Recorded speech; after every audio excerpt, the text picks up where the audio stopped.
बिस्मिल्लाहिर्रहमानिर्रहीम। अस्सलाम वालेकुम जी स्टूडेंट्स, कैसे हैं आप। आज हम इंशाल्लाह एक्सरसाइज 13.1 उसको सॉल्व करेंगे। एक्सरसाइज 13.1 क्वेश्चन नंबर 1 है evaluate without using table calculator. First part है साइन इनवर्स 1।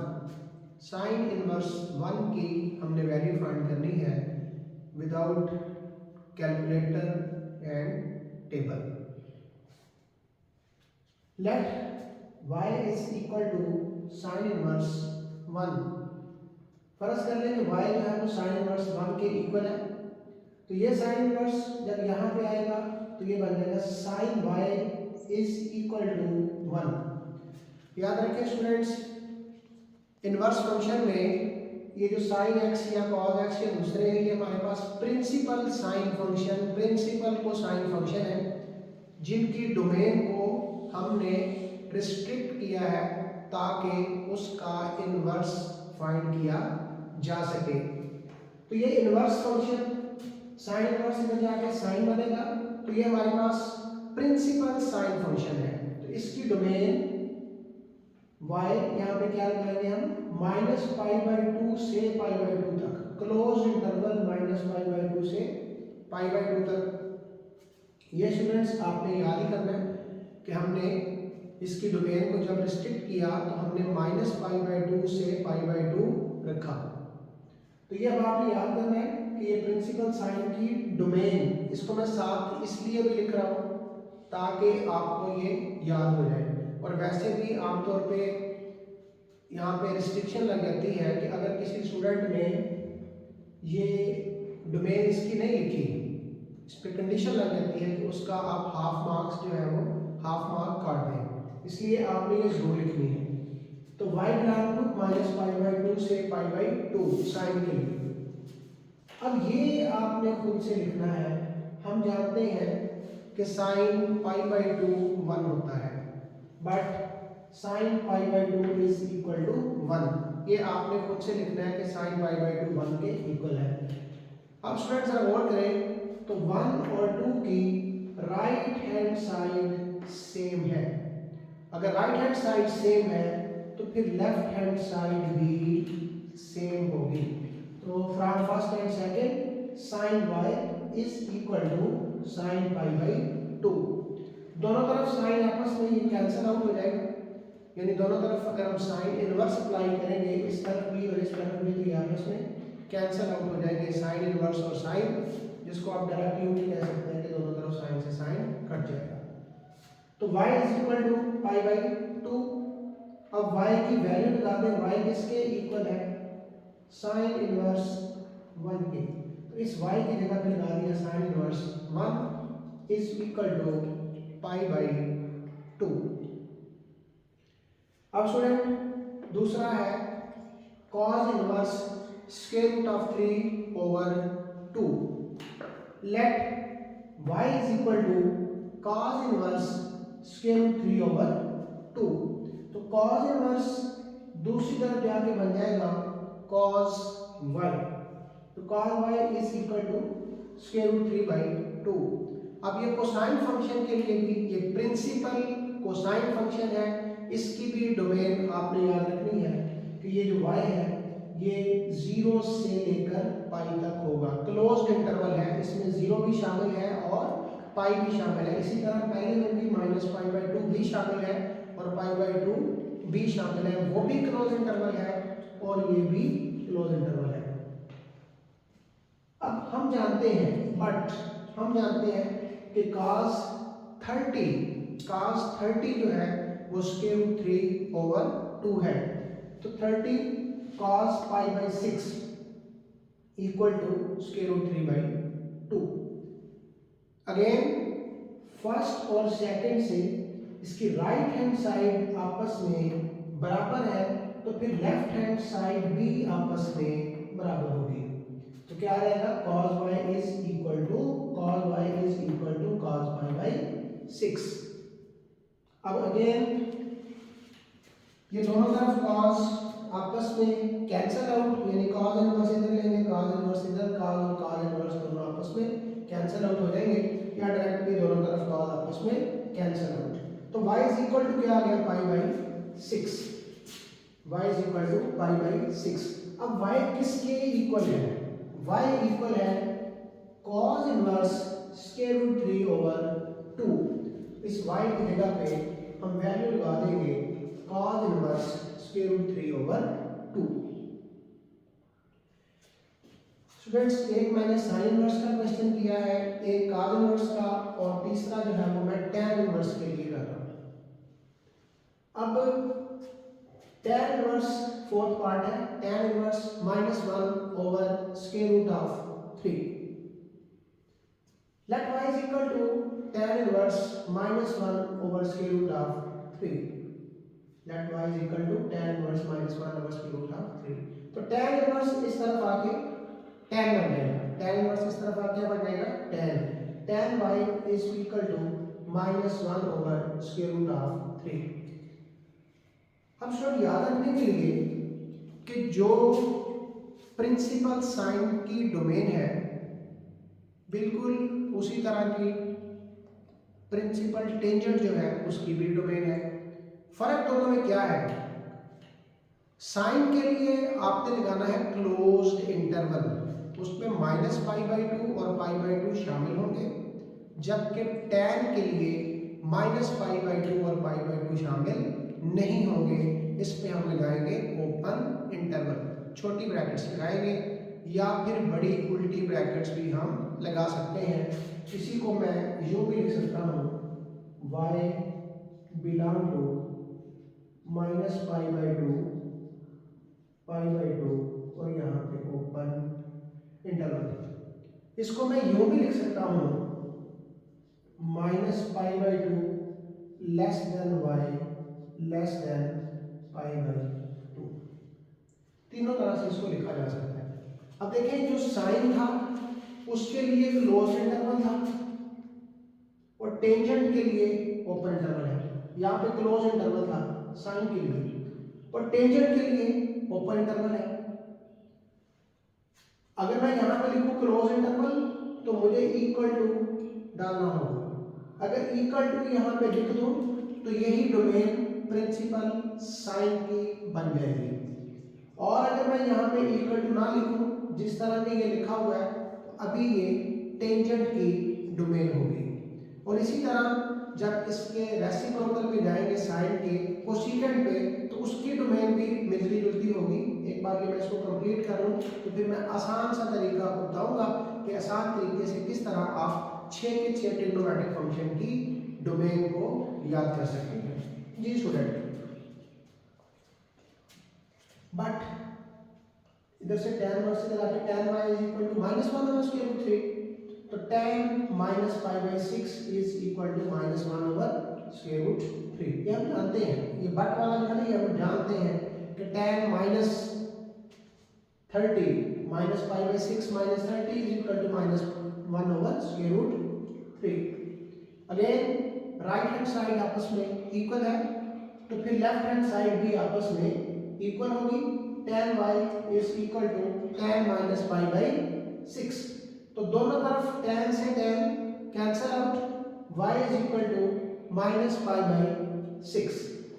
तो y की कीमत लगा दें, y की कीमत क्या है, tan inverse -1 over square root 3। y की कीमत लगा दें tan inverse -1 over square root 3। सातवां पार्ट जो कि वेरी इंपॉर्टेंट पार्ट है, सातवां part cot inverse -1। Students, very important, cot inverse -1।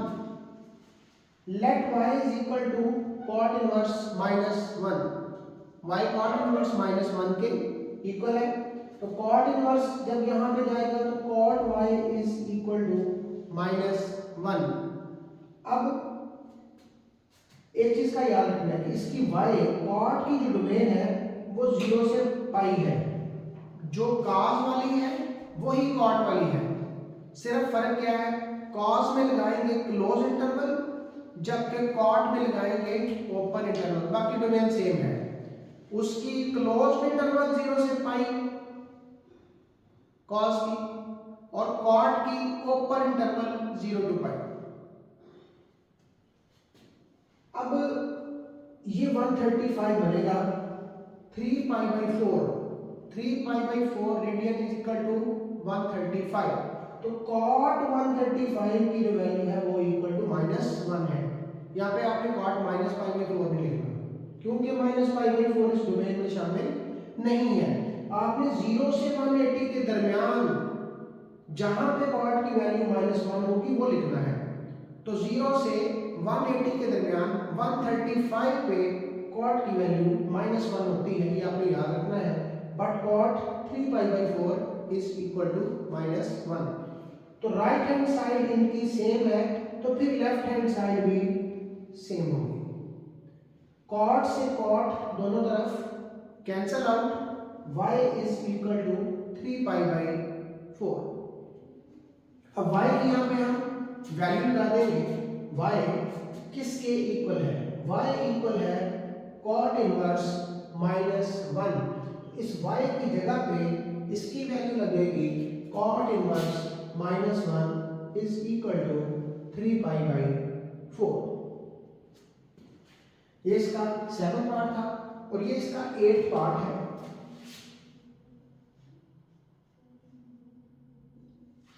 Cosecant inverse -2/√3। Let y is equal to cosecant inverse -2/√3। Cosecant inverse इस तरफ आके कोसेकेंट y यहां पे आएगा, तो cosecant inverse cosecant y is equal to -2/√3। Start में भी स्टूडेंट मैंने आपको कहा कि साइन उसका रेसिप्रोकल कोसेकेंट और टेंजेंट इनकी डोमेन सेम ही है, सिर्फ इंटरवल का और थोड़ा सा डिफरेंस है। आपने सिर्फ साइन की डोमेन याद रखनी है। साइन की डोमेन थी -पाई/2 से पाई/2 क्लोज्ड इंटरवल। टेंजेंट की भी वही थी -पाई/2 से पाई/2, लेकिन वहां पे था ओपन इंटरवल, यानी उसमें -पाई/2 और पाई/2 शामिल नहीं थे और दरमियान वाले सारे थे। अब बात हो रही है कोसेकेंट की, इसकी भी डोमेन वही है जो साइन की है, -पाई/2 से पाई/2 क्लोज्ड इंटरवल, लेकिन इसमें y जो है वो 0 नहीं होगा, y नॉट इक्वल टू 0। क्यों y 0 क्यों नहीं होगा? हम जानते हैं स्टूडेंट्स, जो कोसेकेंट है वो, अगर मैं यहाँ पे y ही लिखूं तो आपके लिए समझने में जरा आसानी होगी। जो कोसेकेंट y है वो इक्वल होता है 1/sin y। अब जब हम -पाई/2 से पाई/2 जाते हैं तो इसके दरमियान यहाँ पे 0 भी आता है, और अगर 0 ये वाला मैं यहाँ पे लगा दूं तो साइन 0 0 हो जाएगा और आपका ये फंक्शन कोसेकेंट अनडिफाइंड हो जाएगा। इसलिए y 0 के बराबर नहीं होगा। अब याद रखना है -पाई/2 टू पाई/2 साइन की, कोसेकेंट की, टेंजेंट की डोमेन सेम है। छोटे छोटे फर्क याद रख लें, बस एक ही याद रखें, साइन की डोमेन -पाई/2 से पाई/2 और इंटरवल है क्लोज। टेंजेंट के लिए सेम डोमेन, इंटरवल है ओपन। कोसेकेंट के लिए सेम डोमेन, लेकिन y 0 के बराबर नहीं है, यानी उसकी डोमेन में 0 नहीं आएगा। क्यों नहीं आएगा? कि 1/sin 0 करेंगे तो वो अनडिफाइंड हो जाएगा। अब आपने डोमेन सिर्फ साइन की याद रखनी है, बाकी इंटरवल और y नॉट इक्वल टू 0 ये याद रख लें। तो सिर्फ एक फंक्शन साइन की आपने डोमेन याद रखनी है। सिमिलरली कॉस के लिए भी, कॉस उसका रेसिप्रोकल सीकेंट और कॉट, इनकी डोमेन भी सेम है। जो कॉस की है वही कॉट की है और वही सीकेंट की है। कॉस के लिए क्लोज इंटरवल बिल्कुल उसी तरह याद कर लें, कॉट के लिए हो जाएगा ओपन इंटरवल और सीकेंट के लिए क्लोज इंटरवल, लेकिन उसमें 90 शामिल नहीं होगा। क्यों? कोसेकेंट को भी जब आप सीकेंट को भी जब आप लिखते हैं 1/cos x, तो यहाँ पे जब 90 लगाएंगे तो ये भी अनडिफाइंड हो जाएगा। अब हमने सिर्फ दो डोमेन याद रखनी है। अगर साइन वाले की सेंस आप याद रख लें तो कॉस वाला सिमिलरली आपका हो जाता है, तो सिर्फ एक आपने याद रखना है साइन वाला। साइन की डोमेन याद रख लें, जिस तरह साइन से कोसेकेंट और टेंजेंट है, इसी तरह cos से secant और cot है। cos की डोमेन 0 से पाई क्लोज इंटरवल, cot की 0 से पाई ओपन इंटरवल, और secant की 0 से पाई क्लोज इंटरवल, लेकिन उसमें 90 शामिल नहीं होगा, बिल्कुल उसी तरह ही है। तो कोसिकेंट की डोमेन है -पाई, जो साइन की है वही कोसिकेंट की है, लेकिन उसमें 0 शामिल नहीं है। एक्सप्लेन आपको कर दिया है वो शामिल क्यों नहीं है। बट कोसिकेंट -पाई, कोसिकेंट क्या है? साइन का रेसिप्रोकल है। जहां पे साइन की वैल्यू -√3/2 होगी, वहां पे कोसिकेंट की वैल्यू -2/√3 हो जाएगी। अब साइन की कीमत -√3/2 कहां पे है? -60 पे। Sine -60 is equal to -√3/2। Sine -60, अगर मैं यहां पे लिखूं साइन -60 इक्वल टू -√3/2, तो कोसिकेंट क्या होता है? साइन का रेसिप्रोकल, तो ये रहेगी -2/√3। बट कोसिकेंट -पाई/3 इज इक्वल टू -2/√3। अब स्टूडेंट्स फर्स्ट और सेकंड की again right hand side same है, तो फिर लेफ्ट हैंड साइड भी सेम होगी। दोनों तरफ cosecant cancel out, y is equal to -पाई/3। y की हम वैल्यू लगा देंगे, क्या है? कोसिकेंट इनवर्स माइनस y की वैल्यू कोसिकेंट इनवर्स -2/√3। ऐसे हमने इसको कंप्लीट किया। क्वेश्चन नंबर 2 है, विदाउट यूजिंग टेबल और calculator show that tan inverse 5/12 is equal to sin inverse 5/13। तो दोनों को आप अल्फा फर्ज कर सकते हैं। अगर आप इसको अल्फा फर्ज करेंगे तो sin इनवर्स इस तरफ आके sin अल्फा बनेगा, फिर आपने sin अल्फा फाइंड करना है। अगर आप इसको अल्फा फर्ज करेंगे, tan इनवर्स इधर आके tan अल्फा बनेगा, फिर आपने tan अल्फा फाइंड करना है। दोनों तरह से कर सकते हैं। तो मैंने फर्ज किया कि ये इक्वल टू अल्फा है, जब ये अल्फा है तो tan इनवर्स इधर जाके tan अल्फा बन जाएगा, मुझे tan अल्फा फाइंड करना है। Let sin inverse 5/13 is equal to alpha, तो sin इनवर्स यहां पे जाके बन जाएगा sin अल्फा। अब sin की डोमेन का आपको पता है -पाई/2 से पाई/2 और इंटरवल होगा क्लोज। अब देखिए यहां पे क्या आ रहा है, साइन में x आएगा तो x बिलोंग टू कहेंगे, y आएगा तो y बिलोंग टू कहेंगे, अल्फा आएगा तो अल्फा बिलोंग टू कहेंगे, थीटा आएगा तो थीटा बिलोंग टू कहेंगे, alpha belong to this one. अगर आपको डोमेन अच्छे से आती है ना, तो फिर आप ये क्वेश्चन नहीं करते, इसके साथ जजर लेते हैं दोनों तरफ, तो प्लस माइनस आता है। यहाँ पे हम प्लस क्यों लेते हैं, अभी आपको समझ आएगी कि हम यहाँ पे प्लस क्यों लेते हैं। तो cos स्क्वायर अल्फा किसके इक्वल है? 1 माइनस sin स्क्वायर अल्फा। तो sin अल्फा की वैल्यू 5/13, यहाँ पे वैल्यू लगा दी 5/13, तो 5 का स्क्वायर 25, 13 का स्क्वायर 169। तो जब एलसीएम लेंगे आ जाएगा 169 इधर मल्टीप्लाई होगा, 169 माइनस 25 144/169। अब दोनों तरफ स्क्वायर रूट लेंगे, यहाँ पे स्क्वायर रूट लेंगे, स्क्वायर और स्क्वायर कट जाएगा, और इसका स्क्वायर रूट लेंगे तो ये आ जाएगा। अब देखिए मैंने आना चाहिए था यहाँ पे प्लस माइनस, यहाँ पे प्लस माइनस आना चाहिए था, लेकिन मैंने प्लस यूज किया। क्यों यूज किया, अब जरा ये देखिए। अब चूंकि स्टार्ट में मैंने क्या रखा है कि अल्फा जो है वो -90 से लेकर 90 तक है। अब देखिए स्टूडेंट्स, यहां पे अगर मैं बना दूं, यहां पे एंगल 0 और यहां पे है पाई/2, और यहां पे कितना है -पाई/2। -पाई/2 से जब आप यहां तक जाएंगे, यहां से लेकर यहां तक, तो ये बनेगा फोर्थ क्वाड्रेंट और ये बनेगा फर्स्ट क्वाड्रेंट। अब बात हो रही है कॉस की, तो कॉस हम जानते हैं चाहे फर्स्ट क्वाड्रेंट हो चाहे फोर्थ क्वाड्रेंट हो, पॉजिटिव ही होता है, इसलिए हम यहाँ पे इसको पॉजिटिव लिखेंगे। अगर डोमेन नहीं आप लिख रहे हैं तो फिर आपने याद रखना है, अगर लेंगे तो उसको पॉजिटिव ही लिखना है, नेगेटिव नहीं लिखना। कंसेप्ट इसके पीछे ये है। अब इसकी जगह आ जाएगी 144 की 12 और इसकी आ जाएगी 13। हमारा टारगेट स्टार्ट में मैंने बता दिया था आपको क्या फाइंड करना है। जब इसको अल्फा कहेंगे तो tan इनवर्स इधर जाके tan अल्फा बनेगा, तो हमने tan अल्फा फाइंड करना है। तो tan अल्फा किसके इक्वल है? sin alpha over cos alpha. तो sin अल्फा की वैल्यू क्या है? 5/13 और cos अल्फा की वैल्यू क्या है? 12/13। 13 से 13 कैंसिल आउट, क्या आ जाएगा? 5/12। तो tan जब इधर जाएगा तो tan इनवर्स 5/12। अब अल्फा की वैल्यू लगानी है, अल्फा किसके इक्वल है? अल्फा इक्वल है sin इनवर्स 5/13।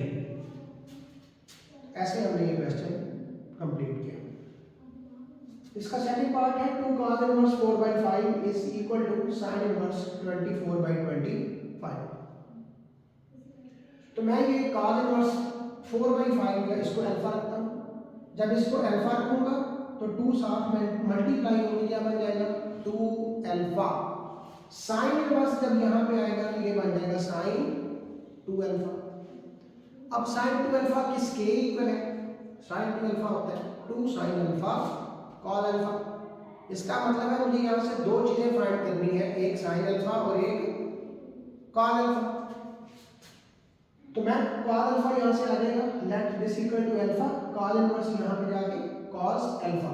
अब कॉस के लिए डोमेन स्टार्ट में भी बताई है, फिर देख ले 0 से पाई क्लोज इंटरवल एंगल जो भी है अल्फा है, अल्फा बिलोंग टू 0 टू पाई। अगर कुछ और है तो वो बनेगा। अब साइन स्क्वायर अल्फा किसके इक्वल है? 1 minus cos square alpha. Cos alpha की वैल्यू क्या है? 4/5। तो 4 का स्क्वायर 16 और 5 का स्क्वायर 25। एलसीएम क्या आएगा? 25 माइनस 16 इक्वल टू 9/25। तो sine square alpha is equal to 9/25। दोनों तरफ इधर लेंगे 9/25। तो मैंने इधर को अगेन पॉजिटिव लिखा क्योंकि अल्फा बिलोंग करता है 0 से पाई।